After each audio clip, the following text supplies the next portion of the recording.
নমস্কাৰ পুনৰবাৰ স্বাগতম জনাইছোঁ SK টেকনলজি ইউটিউব চেনেললৈ। আজিৰ এইটো ভিডিঅ'ৰ জৰিয়তে ডিছকাছ কৰিবলৈ গৈছে ভিডিঅ'টো মষ্ট ইম্পৰ্টেণ্ট এটা ভিডিঅ' হয়। বিশেষকৈ যিসকলে HS হায়াৰ ছেকেণ্ডেৰী পাছ কৰিছে তেওঁলোকৰ বাবে সেই ভিডিঅ'টো অতি গুৰুত্বপূৰ্ণ হ'বলৈ গৈ আছে।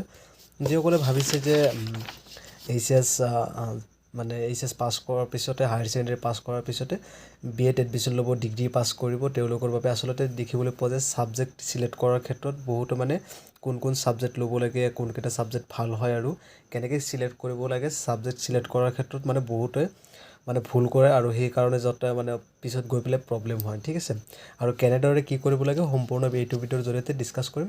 ভিডিঅ'টো সম্পূৰ্ণভাৱে চাই থাকা। ঠিক আছে, প্ৰথমতে ইয়াতে দিয়া আছে BA ফাৰ্ষ্ট ছেমিষ্টাৰ ছাবজেক্টবোৰ কেনেকৈ চিলেক্ট কৰি লওঁ। ফাৰ্ষ্ট ষ্টেপত মই এইখিনি বস্তু কৈ দি আছোঁ। ঠিক আছে, এতিয়া নিউ NAPৰ জৰিয়তে সকলোকে গমেই পোৱা যায় যে আচলতে শিক্ষা ব্যৱস্থাটো পৰিৱৰ্তন হৈছে, চেঞ্জ হৈছে।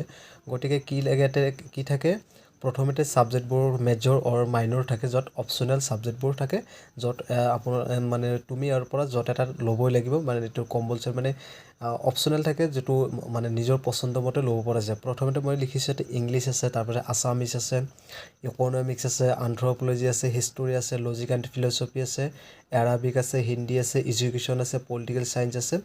এইকেইটাৰ ভিতৰতে মনত ৰাখিবা ইয়াৰ ভিতৰতে তিনিটা ছাবজেক্ট তুমি ল'বই লাগিব। 1 নম্বৰ 2 নম্বৰ এনেকৈ 3 নম্বৰ ধৰি ল'লোঁ যে মই তিনিটা ছাবজেক্ট লৈছোঁ। তুমি ধৰি লোৱা যে তিনিটা তুমি ছাবজেক্ট ল'বা, তাৰ মাজত এটা তোমাৰ মেজৰ চিলেক্ট কৰিব লাগিব, আকৌ দুটা মানে মাইনৰ জেনেৰেল হৈ থাকিব। কোনোবাই আকৌ ভাবিছে মই মেজৰ নল'ম, মই ডাইৰেক্ট এনে জেনেৰেল থাকিব, তেনেহ'লে মাইনৰ 1 মাইনৰ 2 মাইনৰ 3 এনেকৈ দিয়া থাকিব। ঠিক আছে, এইকেইটা ছাবজেক্টৰ ভিতৰত য'ত আছে 10টা ছাবজেক্টৰ ভিতৰৰ পৰা তোমালোকে তিনিটা ছাবজেক্ট ল'বই লাগিব, মাষ্ট বি হয়। আৰু ইয়াৰ পৰা এটা মেজৰ চিলেক্ট কৰিব লাগিব আৰু 2 মাইনৰ হ'ব। আৰু কোনোবাই আকৌ ভাবিছে যে মই অকল তিনিটা জেনেৰেল ৰাখিম, মই মেজৰ নলওঁ, তেওঁলোকৰ বাবে এইকেইটা হৈ যাব।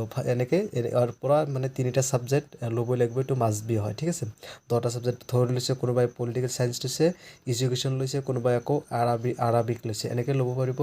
কোনোবাই আকৌ লজিক লৈছে, হিষ্ট্ৰী লৈছে, আন্থ্ৰপলজি লৈছে, এনেকৈ ল'ব পাৰিব। কোনোবাই ইকনমিক্স লৈছে, আন্থ্ৰপলজি লৈছে, ইংলিছ লৈছে, এনেকৈ ল'ব পাৰিব। ঠিক আছে, এইখিনি হ'ল তোমালোকৰ মেজৰ এণ্ড মাইনৰ ক্ষেত্ৰত হয়। এইবোৰ ইয়াৰ পৰা তিনিটা ছাবজেক্ট ল'বই লাগিব, 10টাৰ ভিতৰত তিনিটা ল'বই লাগিব। ঠিক আছে, এইখিনি মই আৰ্টছৰ ক্ষেত্ৰত কৈ আছোঁ।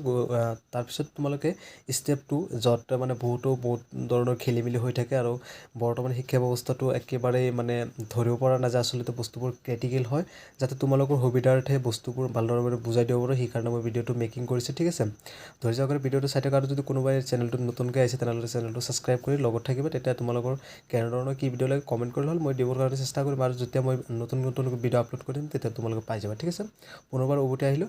ষ্টেপ 2, য'ত থাকিব তোমালোকৰ কম্পালচাৰী ছাবজেক্ট। ইয়াৰ মাজত যিখিনি আছে 4টা ছাবজেক্ট ল'বই লাগিব, মাষ্ট বি। মনত ৰাখিবা, এতিয়া BA ফাৰ্ষ্ট ছেমিষ্টাৰ BA এতিয়া কি হৈছে 7টাকৈ ছাবজেক্ট ল'ব লাগে। আগতে 3টাকৈ ছাবজেক্ট আছিলে, আগতে বস্তুবোৰ সহজ আছিলে, এতিয়াও বস্তুবোৰ ক্ৰিটিকেল কৰি দিছে, য'ত আৰ্টছৰ কিছুমান বস্তু সোমাই দিছে, ছায়েন্সৰ কিছুমান বস্তু সোমাই দিছে। ঠিক আছে, এতিয়া কম্পালচাৰী ছাবজেক্টৰ ভিতৰত আছে, ভালদৰে এটা চাই লোৱা। ঠিক আছে, AAC, য'ত এবিলিটি এনহেঞ্চমেণ্ট কোৰ্চ বুলি কোৱা হয়। AAC তোমালোকৰ এটা থাকিব ইংলিছ আৰু এটা থাকিব অসমীয়া মানে আছামিছ, য'ত দুটাৰ মাজত এটা চিলেক্ট কৰিব লাগিব। তোমালোকে যোনটো সহজ হোৱা বুলি ভাবা সেইটো ল'ব লাগিব। আকৌ এটা কথা কৈ দি আছোঁ যে মানে পুনৰবাৰ তোমালোকে এটা ভাবিবা, যিসকলে ছেকেণ্ড ছেমিষ্টাৰত আকৌ মানে কি হ'ব, যে কোনোবাই ভাবিছে মই ইংলিছত বৰ টান পাই আছোঁ, মানে মই আছামিছ লৈ পঢ়িমহে, ইংলিছ নলওঁ। ঠিক আছে, কিন্তু এটা কথা মনত ৰাখিবা, আকৌ যেতিয়া ছেকেণ্ড ছেমিষ্টাৰ উঠিবা তেতিয়া তোমালোকৰ কি হ'ব, ছেকেণ্ড ছেমিষ্টাৰত ইংলিছটো কম্পালচৰি হৈ যাব। ঠিক আছে, গতিকে মই আশা কৰিম যে তোমালোকে ইংলিছ ছাবজেক্টটো মাইনৰ নাইবা মেজৰ যদি কোনোবাই নলয় তেনেহ'লে মাইনৰ হিচাপে চিলেক্ট কৰি থ'ব পাৰা। নহ'লে আকৌ কি মানে ছেকেণ্ড ছেমিষ্টাৰত গৈ পেলাই বহুত মানে হাৰ্ড হয় বস্তুবোৰ। ঠিক আছে, এতিয়া আহিলোঁ পুনৰবাৰ AACটো গ'ল। AACটো যোৱাৰ পিছত MDC, য'ত MDCটো ল'ব লাগিব, মাল্টি ডিচিপ্লিনাৰী কোৰ্চ বুলি কোৱা হয়, য'ত এইটো তোমালোকে ল'বই লাগিব। এইটো MDC এটা ছাবজেক্ট আছে, সেইটো ল'ব। ঠিক আছে, এতিয়া হ'ল আহিলোঁ SAC, যিটো য'ত আছে স্কিল এনহেঞ্চমেণ্ট কোৰ্চ বুলি কোৱা হয়।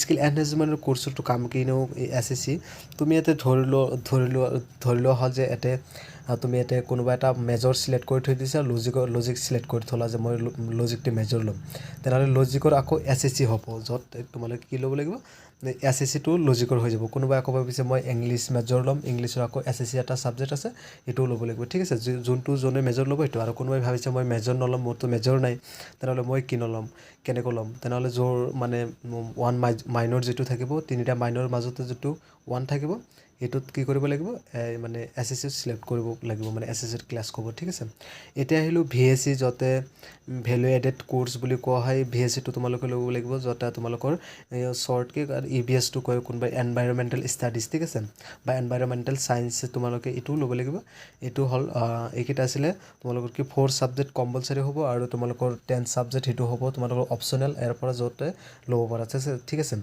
তো আশা কৰোঁ ভিডিঅ'টো সম্পূৰ্ণভাৱে বুজি পাইছা যদি ভিডিঅ'টো ভাল লাগিছে তেনেহ'লে বন্ধুবৰ্গলৈ শ্বেয়াৰ কৰি দিবা আৰু মানে আৰু কোনোবাই আকৌ ভাবিছে যদি ডিগ্ৰীত উঠাৰ পিছত ডিগ্ৰীৰ মানে সকলোবোৰ কুৱেশ্যন পেপাৰ যদি প্ৰভাইড কৰিব লাগে মোক ক'লে হ'ল আৰু হায়াৰ ছেকেণ্ডেৰী যিখিনি লাগে মই দিবলৈ চেষ্টা কৰিম ঠিক আছে আশা কৰোঁ তোমালোকৰ ভিডিঅ'টো ভাল লাগিছে তেনেহ'লে ভিডিঅ'টো লাইক কৰি বন্ধুবৰ্গলৈ শ্বেয়াৰ কৰি দিবা ধন্যবাদ সকলোকে